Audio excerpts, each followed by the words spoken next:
Welcome back to my channel education MCQ booster. और आज की इस वीडियो में हम फिजिक्स के कुछ most important repeated questions discuss करेंगे। ये सारे के सारे एसीसी एग्ज़ाम में आ चुके हैं, ठीक है। तो इन क्वेश्चंस को आप श्योर शॉट करके ही जाना।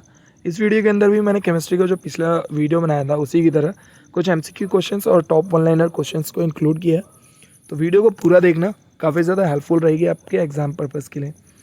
First question is machine oil is put between moving parts of a machine too. So here is the four options। जो हम मशीन ऑयल डालते हैं, लुब्रिकेंट ऑयल्स वगैरह डालते हैं, ठीक है। जो मूविंग पार्ट होता है मशीन का उसमें वो किस लिए डालते हैं? उससे होता क्या है कि वो फ्रिक्शन को रिड्यूस कर देता है, ठीक है। Option B is the right answer. तो जो फ्रिक्शन होता है इसमें होता क्या है कि ये एक ऐसी फोर्स है जो मोशन को अपोज करती है, ठीक है।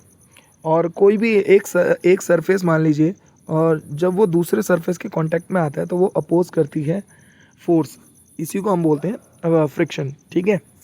दूसरी बात, जो हम लुब्रिकेंट ऑयल, जैसे आपको पिक्चर में दिख रहा होगा यहाँ पे, लुब्रिकेंट ऑयल जो हम डालते हैं मूविंग पार्ट्स और मशीन में, उससे होता है कि यार, जैसे कि मैंने बताया, रिड्यूस करता है वो फ्रिक्शन फोर्स को। और इससे होता क्या है कि has to make the rotation of the machine moving part smooth, तो स्मूथली चलता है जो मूविंग पार्ट है मशीन का वो, ठीक है। सेम चीज़ यहाँ पे की पॉइंट में भी मैंने मेंशन करी हुई है। Friction force is that force opposes the motion, it is an opposing force. Alright, come to the next question. The instrument dash is used for detecting electric current is. ये भी ACC exam में आया हुआ question है, तो मैं previous year questions को ही discuss कर रहा हूँ आपके साथ। सो जो इंस्ट्रूमेंट है हम यूज़ करते हैं इलेक्ट्रिक करंट को डिटेक्ट करने के लिए, वो कौन सा इंस्ट्रूमेंट है? So option A is the right answer. Galvanometer का जो इंस्ट्रूमेंट होता है उसका यूज़ करते हैं। कुछ की पॉइंट्स देख लेते हैं जो एग्जाम पर्पज़ के लिए इंपॉर्टेंट है। इंस्ट्रूमेंट यूज्ड, अल्टीमीटर, जैसे कि ऑप्शन में आपको मिल रहा है, अल्टीमीटर हम यूज़ करते हैं, वो मेज़र करता है किसी भी ऑब्जेक्ट का एल्टीट्यूड के लिए हम अल्टीमीटर का यूज़ करते हैं, ठीक है। ट्यूब टेस्टर क्या होता है? इसको हम टेस्ट यूज़ करते हैं टेस्ट करने के लिए, जो कैरेक्टरिस्टिक होती है वैक्यूम ट्यूब्स की, उसके लिए। फैदोमीटर, ये एग्ज़ाम में पूछा गया क्वेश्चन है। फैदोमीटर किस लिए यूज़ करते हैं? तो फैदोमीटर से हम मेज़र करते हैं जो वाटर की डेप्थ है उसको, ठीक है। वोल्ट मीटर, ये भी एग्ज़ाम में पूछा गया है। वोल्ट मीटर से क्या करते हैं हम? पोटेंशियल डिफरेंस प्लस वोल्टेज को हम मेज़र करते हैं। एंड पोटेंशियोमीटर, ये भी है, पोटेंशियोमीटर से हम वोल्टेज को मेज़र करते हैं, ठीक है। नेक्स्ट लेते हैं, which device use ultrasonic waves for getting images of a internal organs of a human body. So कौन से डिवाइस का यूज़ करते हैं इनमें से जो कि अल्ट्रासोनिक वेव्स, जिससे हमें हमारी इंटरनल ऑर्गन्स की जो इमेजेस हमें मिलती है ह्यूमन बॉडी की। So option A is the right answer. Ultrasound scanner का यूज़ करते हैं, जैसे कि आपको ये पिक्चर में दिख रहा है, एक डॉक्टर दिखा रहा है। So option A is the right answer. कुछ की पॉइंट्स देख लेते हैं जो एग्जाम पर्पज़ के लिए इंपॉर्टेंट है बहुत ज़्यादा। अल्ट्रासोनिक वेव्स जो होती है ये इनऑडिबल साउंड होता है, ठीक है, एक तरीके से मान लीजिए। और अल्ट्रासोनिक साउंड ये होता क्या है? ग्रेटर देन 20,000 हर्ट्स या फिर 20 किलो हर्ट्स, उससे ज़्यादा होती हैं ये वेव्स कह लो, या फिर आप ये साउंड, अल्ट्रासोनिक साउंड के ऊपर भी क्वेश्चन आता है। एग्जाम्पल अगर देख लिया जाए, सो बैट हो गया, डॉल्फिन हो गया, रैट, सोनार, ये सब क्या है कि अल्ट्रासोनिक जो वेव्स हैं इसी के ऊपर काम करते हैं। और देखते हैं बैट्स क्यों चलते हैं रात को, ठीक है, फ्लाई इसीलिए करते हैं because due to ultrasonic. Infrasonic के ऊपर भी क्वेश्चन पूछा गया। सो इंफ्रासोनिक की जो रेंज होती है वो लेस देन होती है 20 हर्ट्स। ऑलराइट, ऑप्शन में आपको एक एमआरआई स्कैनर, एमआरआई की फुल फॉर्म पूछी जाती है। सो मैग्नेटिक रेजोनेंस इमेजिंग इसकी फुल फॉर्म है। X ray machine, X ray machine discover किसने किया था? सो रॉन्जन ने। ऑलराइट, सीटी स्कैनर यहाँ पे आपको दिख रहा होगा, सीटी का फुल फॉर्म पूछा जाता है, कंप्यूटेड टोमोग्राफी इसकी फुल फॉर्म है। ऑलराइट, नेक्स्ट क्वेश्चन देखते हैं। When a stone is thrown in a calm water of a pond, waves produce are. जब हम एक शांत वाटर होता है, जो तालाब होता है, उसमें हम पत्थर खिंचा के मारते थे ना बचपन में, जिस तरीके से इस पिक्चर में, तो क्या है वहाँ पे वेव्स प्रोड्यूस होती हैं। वाई, ये क्यों होती हैं? सो इस प्रोसीजर को बोलते हैं हम, option D is the right answer, both A and B, longitudinal waves and transfer wave, both are is present produce here. जब हम एक पत्थर पानी के अंदर मारते हैं और जो ये वेव्स बनती हैं वहाँ पे, इसलिए ठीक है। अगर इसमें कुछ की पॉइंट्स देख लेते हैं हम वेव्स के बारे में। सो मैकेनिकल वेव्स क्या होती हैं, require medium to travel. Mechanical waves को रिक्वायरमेंट होती है कोई मीडियम की जिसमें वो ट्रैवल कर सके। लॉन्गिट्यूडनल वेव्स क्या होती हैं, when particles of a medium vibrate parallel to the direction of propagation. Alright, next है हमारा ट्रांसफर वेव। ट्रांसवर्स वेव होती क्या है, पार्टिकल्स जो हैं वाइब्रेट करते हैं परपेंडिकुलरली, ठीक है, इसको बोलते हैं हम ट्रांसवर्स वेव।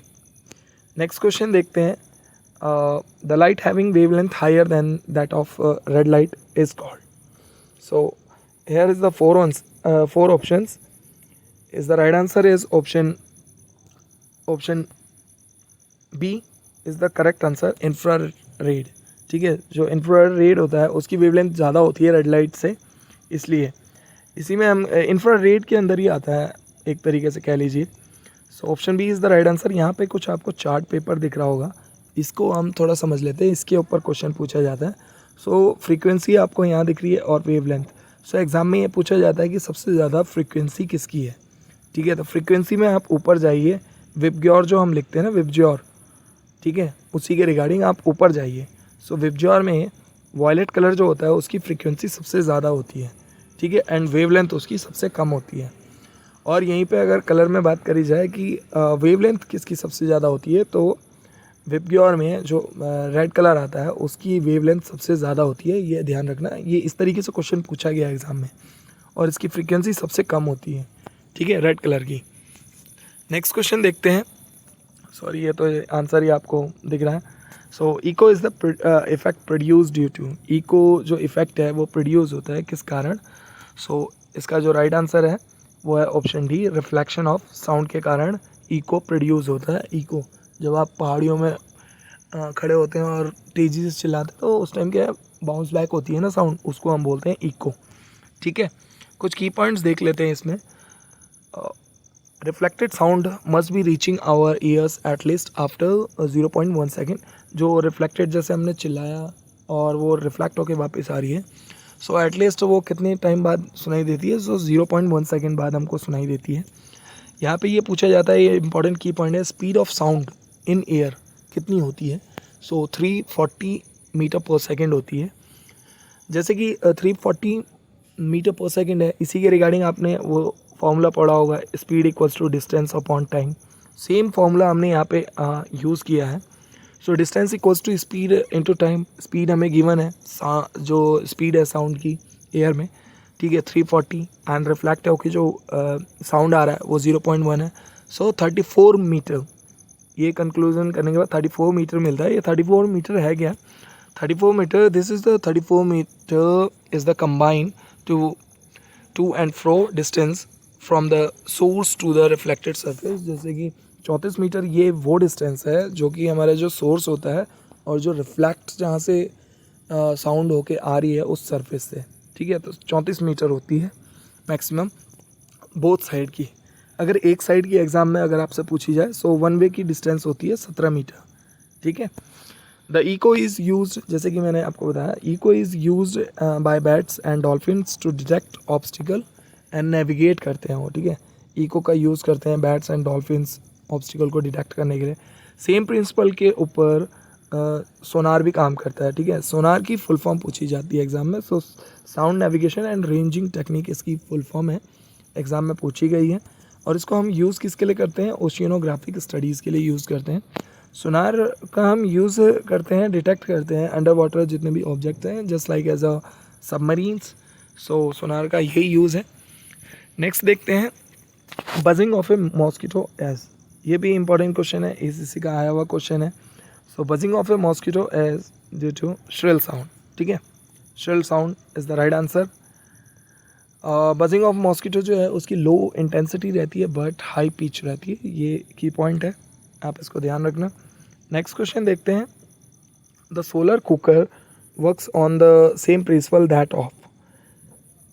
इसका राइट आंसर है ऑप्शन डी, ग्रीन हाउस के ऊपर जो हमारा सोलर कुकर है, ये इसी का प्रिंसिपल है, ठीक है, कि ग्रीन हाउस इफेक्ट के ऊपर हमारा सोलर कुकर जो है वो इसी सिद्धांत पे काम करता है।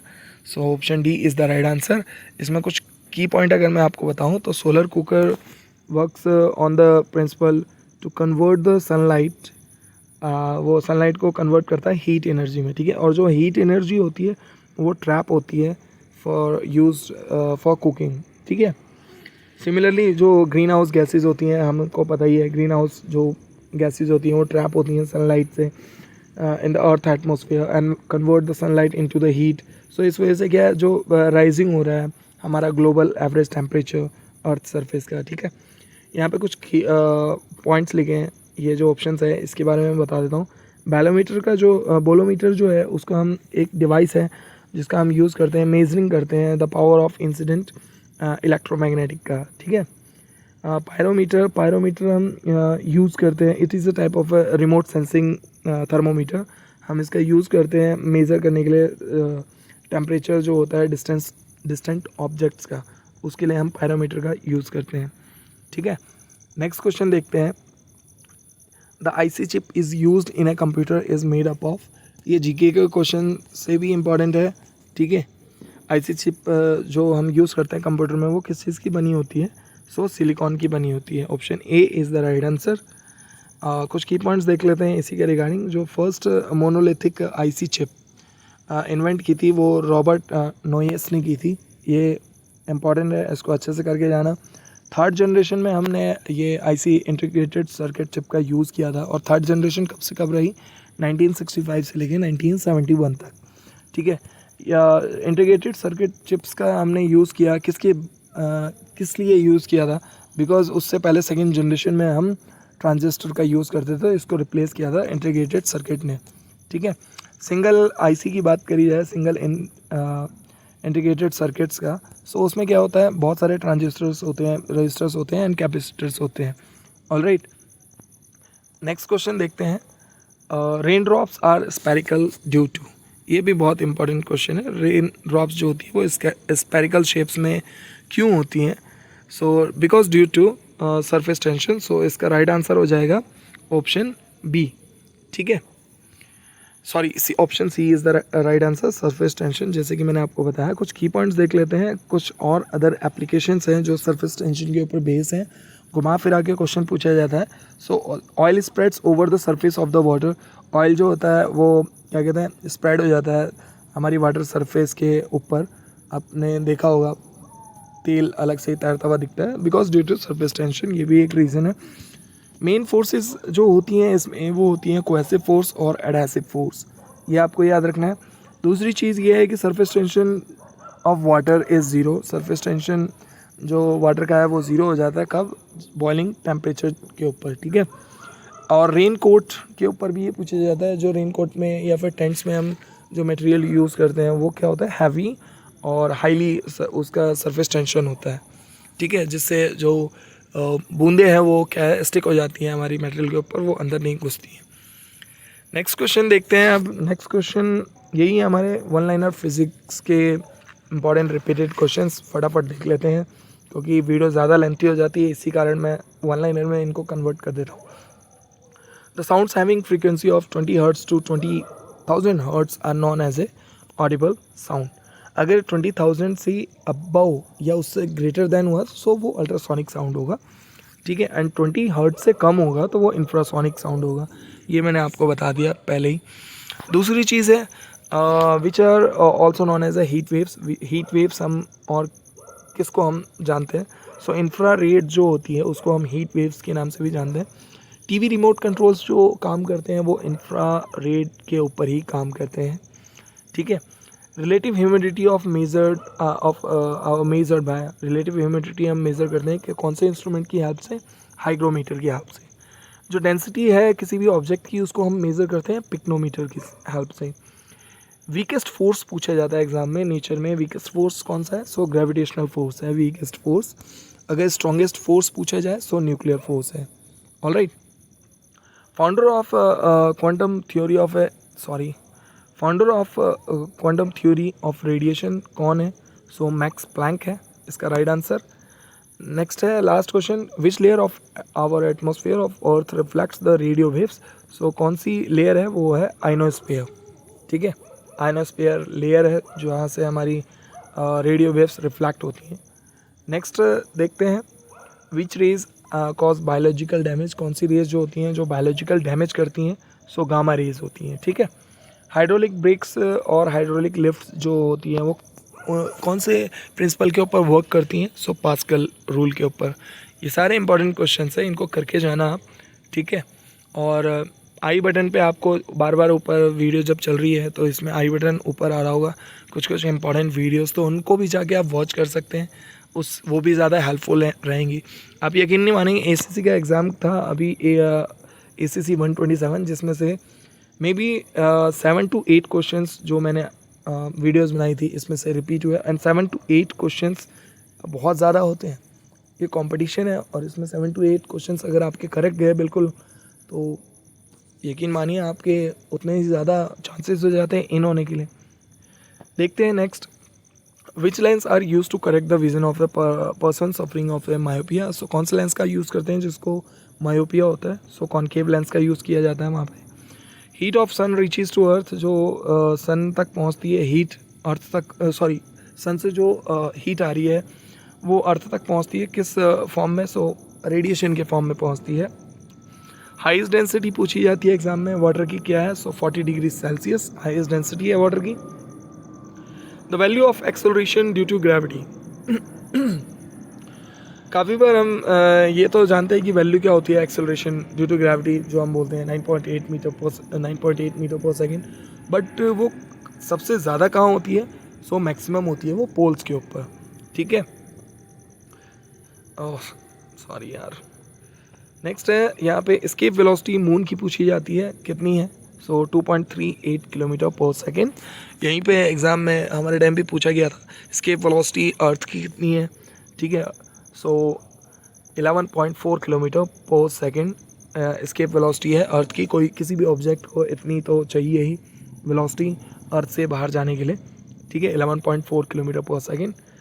नेक्स्ट है, देखते हैं, एनरिको फेर्मी जो थे वो इन्वेंटर थे किसके, न्यूक्लियर रिएक्टर के। ठीक है, और इंडिया का सबसे फर्स्ट ये पूछा जाता है जीके में, फर्स्ट न्यूक्लियर रिएक्टर कौन सा था, सो अप्सरा था। ठीक है, ये इवन इंडिया का ही नहीं एशिया का भी फर्स्ट था ये nuclear reactor. Bat can fly dark because they produce ultrasonic wave. जैसे कि मैंने आपको बताया, बैट जो है वो फ्लाई करते हैं डार्क में बिकॉज वो प्रोड्यूस करते हैं अल्ट्रासोनिक वेव्स। इंफ्रारेड रेज जो होती हैं वो sunlight makes the solar cooker hot, जैसे कि अभी हमने कोई MCQ में इस चीज़ को देखा था। सेंट्रीपिटल फोर्स एक्ट होता है बॉडी के ऊपर कहाँ पे, जब बॉडी मूव कर रही हो सर्कुलर पाथ में, जैसे कि ये देखने को मिल रहा है आपको, ये पिक्चर दिख रही है आपको। ठीक है, ये पिक्चर मैंने इसीलिए लगा रखी है यहाँ पे। सेंट्रीपिटल फोर्स एक्ट होता है, ठीक है, जब बॉडी मूव करती है सर्कुलर पाथ में। Mirage is a optical illusion, ये एक एग्जांपल है टोटल इंटरनल रिफ्लेक्शन का। जैसे कि आपको इस पिक्चर में देखने को मिल रहा होगा कि हम जब रेगिस्तान में होते हैं तो हमें क्या है, परछाइयाँ दिखती हैं, पानी होता नहीं है बट पानी दिखता है हमको, सो उसको हम बोलते हैं मिराज। रेडियो ट्रांसमिशन FM जो है, FM हम सुनते तो हैं, और अपने टाइम में तो काफ़ी ज़्यादा सुना, अब तो काफ़ी सारे पॉडकास्ट हो गए एंड बहुत सारे म्यूज़िक एप्लीकेशंस आ गए हैं। सो FM की फुल फॉर्म पूछी जाती है, सो फ्रीक्वेंसी मॉड्यूलेशन इसकी फुल फॉर्म है। ब्लैक होल की थ्योरी किसने दी थी, सो स्टीफन हॉकिंग ने दी थी। ठीक है, नेक्स्ट है, filament string in electric bulb is made up of. ये पूछा जाता है कि इलेक्ट्रिक बल्ब में जो फिलामेंट होता है वो किस चीज़ का बना होता है, सो टंगस्टन का बना होता है। ठीक है, फैथोमीटर, जैसे कि हमने MCQ में देखा, फैथोमीटर का किस चीज़ के लिए यूज़ करते हैं, ये मेज़र करता है ओशियन की डेप्थ को। Alright, so these are the important online questions and MCQ questions for your exam. तो इनको स्किप मत करके जाइए, इनको अच्छे से करके जाइए, और ज़्यादा एडवांस पढ़ना है तो पढ़िए आप, लेकिन ये क्वेश्चंस बहुत ज़्यादा इंपॉर्टेंट है। एंड और देख लेते हैं, the movement of a body of a given mass is proportional to its. ये भी ACC में आया हुआ क्वेश्चन है, और मैं कोशिश करूँगा, अभी मैं जब वीडियो एडिट करूँगा तो यहाँ पे आपको मैं ACC के सारे ये क्वेश्चंस एग्ज़ाम में जितने भी मेरे पास क्वेश्चन पेपर है वो शो करूँगा। ठीक है, so movement of a body of a given mass is proportional to its, option C is the right answer, velocity. ठीक है, जब भी कोई ऑब्जेक्ट वो एक लाइन में मूव कर रहा है, सो जो मास होगा वो प्रोपोर्शनल होगा किसके, वेलोसिटी के, ठीक है। Moment equals to P equals to mv, ये लिखते हैं ना, न्यूमेरिकल भी इसके ऊपर आता है। नेक्स्ट है next question is rocket works on the principle of conservation of, ये भी आया हुआ क्वेश्चन है। रॉकेट जो काम करता है कौन सा प्रिंसिपल के ऊपर करता है, सो लीनियर मोमेंटम जो है, कंजर्वेशन ऑफ लीनियर मोमेंटम के ऊपर काम करता है, ठीक है। यही इसका सिद्धांत है रॉकेट का।